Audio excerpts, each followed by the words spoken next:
It is April 22nd, and welcome to This Day in Wrestling. I am Jennifer from Cultaholic, and joining me again is Cultaholic's Jack the Jobber. Hello. Hello. Hi. Hello. Welcome to April 22nd. Who's your favourite person that you're doing these videos with now? Jack the Jobber. It sounds like I've coerced you into saying that, to I be know. honest. No, it is you. It's always been you.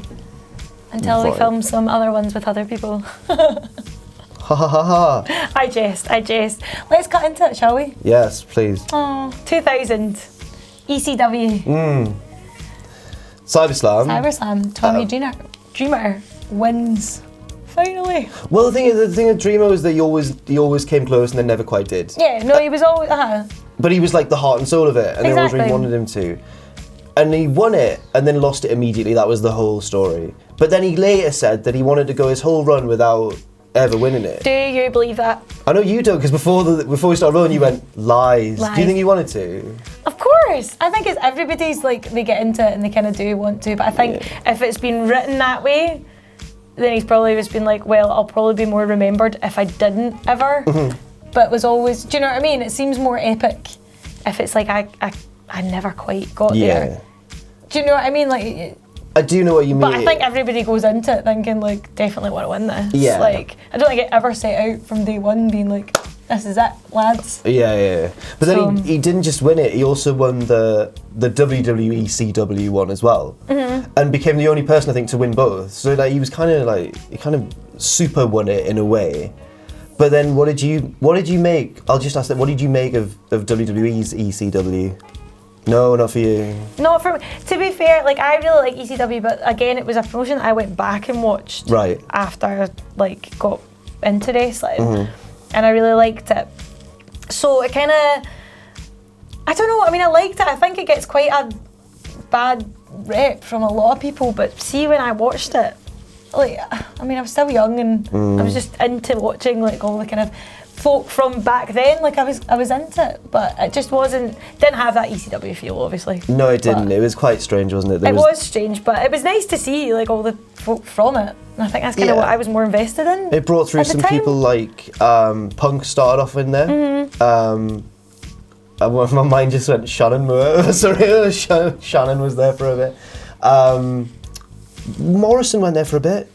And who's the one I was thinking of there? Matt Striker, my mate.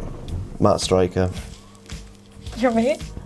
He was so rude to me. Oh, really? Yeah, man. Can you talk about it? Yeah. Do you want to talk about it? That's why I brought him up, to be honest. I was backstage at a show with him, right? And like, I was just in the mirror in the change room. I was just doing that with my hair, and he looked at me and went, "Is that your real hair?" And I was like, "What a rude individual." Do you think? That could be, I would spin that as a compliment. It certainly wasn't.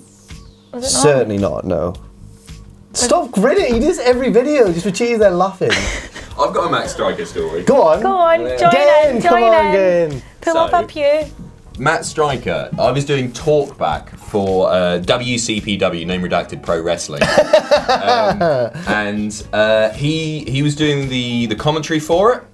And so I'm in his earpiece, saying the things to say, the storyline things to get over, and trying to run to time and all that sort of stuff.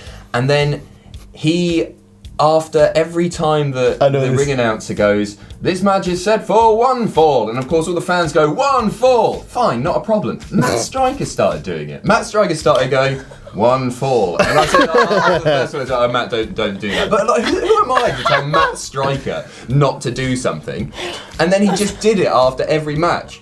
And then after the show, he came back and I was like, "Oh, Matt, what are you like?" And he went, "Do you like that kid?" No, I didn't. Well. So Tommy Dreamer won the I can't wait till I get a Matt Striker story. So we will move forward to 2006. Yeah. This is Ring of Honor's 100th show. With some big names. That's the thing. Ring of Honor, when you look at it, I think this card had guys like Austin Aries, Samoa Joe, and like just so many, maybe not even necessarily people on this show, but so many Ring of Honor people have gone on to become big stars in WWE. Yeah. Daniel Bryan, like Joe, CM Punk, Jamie Noble. I like Jamie Noble, he's a good guy.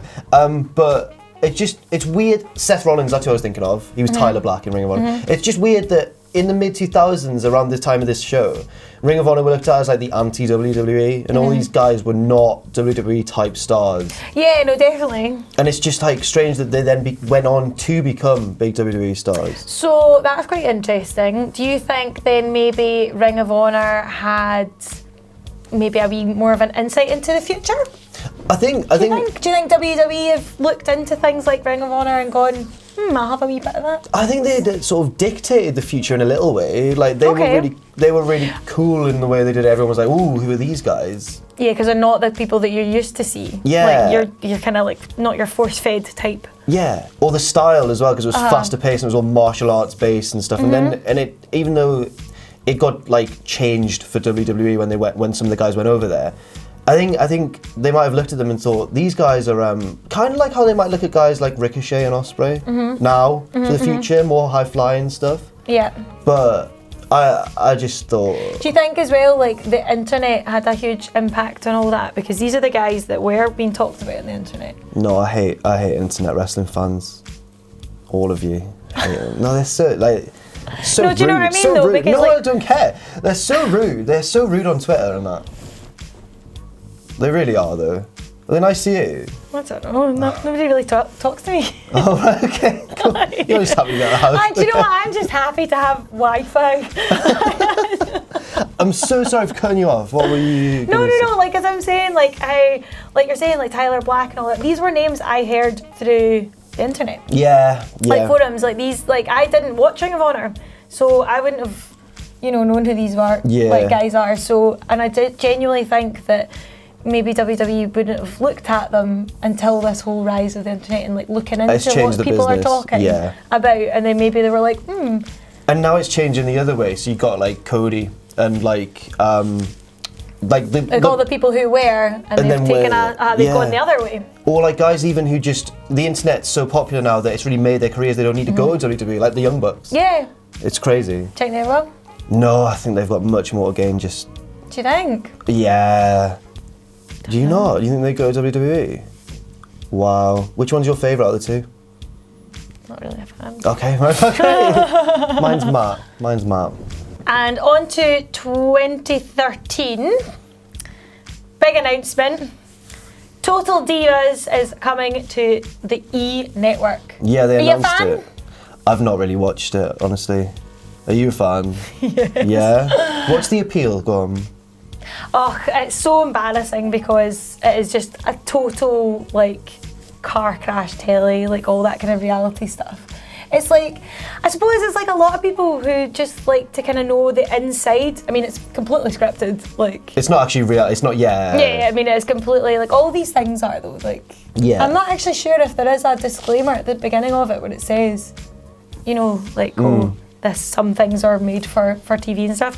But it's like that kind of you're getting an insight into somebody's life and you get to see their houses and stuff. And okay, well I've got friends who don't really know anything about wrestling, but they watch Total Divas or Total Ballets, and they like really get invested in the characters in a weird way, like how wrestling is, but without the wrestling. But that's what it is. It is like, I mean, put it this way, I always thought that like wrestling, like for me wrestling, I prefer the drama behind it. Like that's it. I like the storylines. Yeah. I like all that. That's what gets me into it. And it was just basically a soap opera for boys. That's what I thought wrestling was when I was a kid. Okay, right. I thought what you were saying was when I was a kid. Yeah.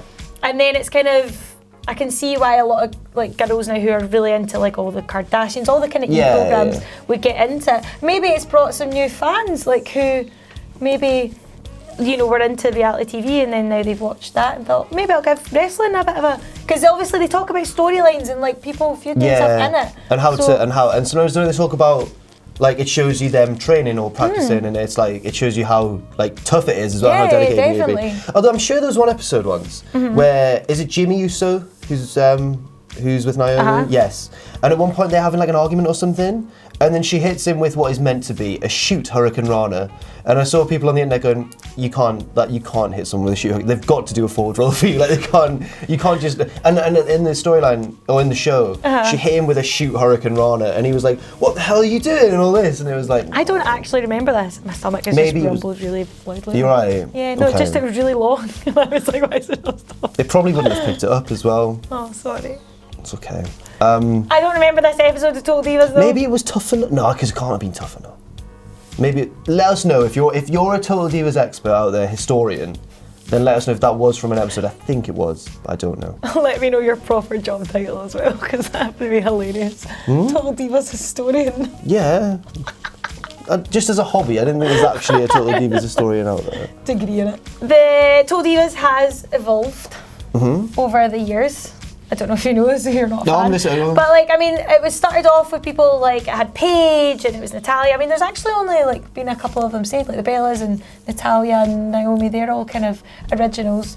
But do you think it maybe lacks, like, now Paige is back. Here you go, Paige is back after her brief hiatus from the company, and that's kind of when she fell away from Total Divas. Do you think now that she's back, it would benefit from getting her back in? What, the show? Oh yeah, because Paige is like massively popular still, isn't she? Even when she went away and was injured and all that sort of stuff, even when she came back, she hadn't lost any of it. She just appeals to a lot of people. Yeah, no, I'm a big Paige fan. Yeah? I'm a really big Paige fan. I just think as well, I guess it's the sort of thing where, because I saw one clip, you might have seen this actually, this might be not something I've just made up, like the Naomi thing, I think that was true, but this was a thing where like, they were all arguing in a kitchen somewhere, and Carmella was going in on the fact that no one else can cut up. No, was it Carmella? Oh no, it was that was a recent one. It was like Lana and Lana was going in on how no one can cut a promo. You can't. No, it was totally directed at Natty. Oh, poor Natty. And it was saying like, oh, you know, because they've got this like ongoing Total Divas feud where they're like, oh, can't be bothered with each other, which is clearly scripted because you can tell they're really good friends. I don't think that Natalia argues with anyone in real life. Exactly. She's nice spoken woman. so highly of everyone, but she's like portrayed as quite a dafty in Total Divas, I think. A dafty. A wee dafty. But I love her. Like, actually love her. But people that have watched it have just said she comes across bad, but I think she comes across brilliantly. Apparently she's just Steph's mate. She's everybody's mate. Oh.